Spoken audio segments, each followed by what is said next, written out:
Orchids come in all different shapes and sizes.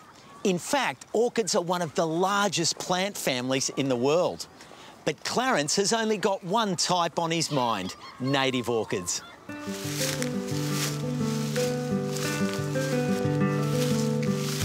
You've been into orchids for a while now, Alan? Yeah, since late 85, and the more I get involved, the more I learn, and I like to go out, find something you've never seen before, because you've got to go to an area you've never been before. This is Jervis Bay, about 3 hours south of Sydney, and I'm with Alan Stephenson, who knows a thing or two about the native orchids that grow around here. There's one up there, that's the one we're looking for, Docrelia terretifolia, the common name of bridal veil orchid.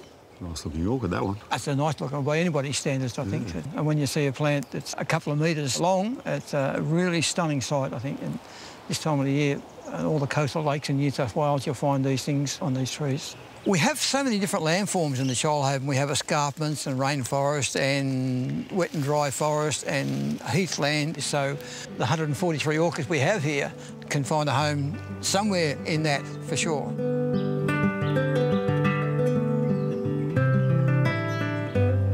Alan is with the Australian Orchid Council, and over the years he's become a bit obsessed with these beautiful but elusive plants. So the terrestrials are pretty hard to find, yeah? They can be. You've got to be able to recognise a leaf if it's not, plant's not in flower, but we've got one here. This would be a fairly standard position for an orchid hunter. It is too, for an orchid hunter or a photographer. Most of these plants don't grow too high, and you've got to get down close enough to see exactly what they are when some of them are similar in shape and size. And what are we looking at here?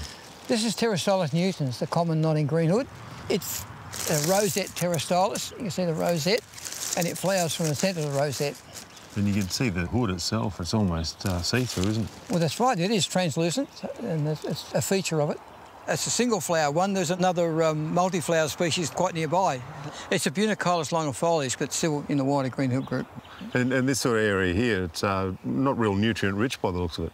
No, well, the one thing about orchids is they adapt to anything there. They don't need a couple of metres of good garden loam to propagate. Now, you came into orchids at a fairly late stage in your plant career. I did, yes. I was just over 40 when I started with orchids, and it grew and grew and grew.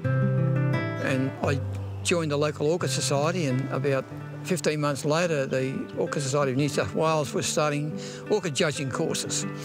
So my wife said, why don't you have a go at that? So I did. What began as a hobby for you has become a very all-consuming passion by the sound of it. It is an all-consuming passion, but it's one I thoroughly enjoy.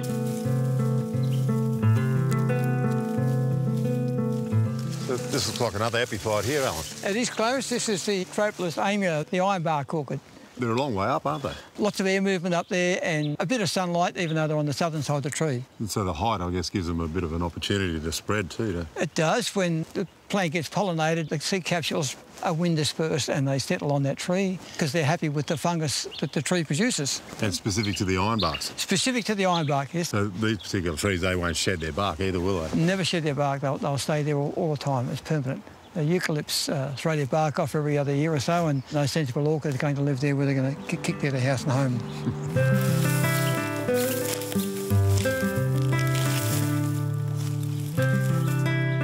This is Achianthus fornicatus, one of the single-leaved orchids. You can tell what it is by turning the leaf over, and it's red-purple underneath. Once you know what you're looking for, you can see them. They kind of spread right out. It's quite easy to see, and it's quite common to be a lot of leaves there. Not every leaf will flower, but enough to continue the population. So they'll spread from a parent plant? Either get pollinated by an insect and reproduce by seed, or by vegetative measure under the ground by replacement of the little tuber, which is like a miniature potato under the ground. The more he discovers about these small but amazing plants, the more Alan is concerned, but also hopeful about their future. Development has to occur, nobody can deny that, but it's where the development takes place and the processes leading up to that which are crucial to habitat retention, not just orchids, because if you retain the habitat, the orchids will do what they've been doing for millions of years and just keep on keeping on. This is a much bushier looking specimen. This is Clarence, and it's nice level too. It's Cymbidium square, one of the few Cymbidiums in Australia. We only have 3. This is the only one growing in this region.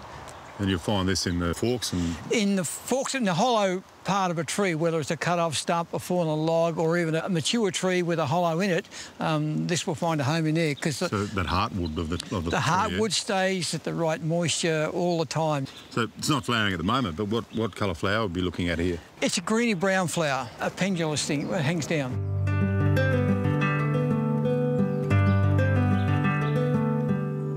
I think there's a variety of colour, shape, size and combinations of colours that we have. And orchids have been in existence for 92 million years, and they'll keep going that way if we just retain the habitat in which they're found.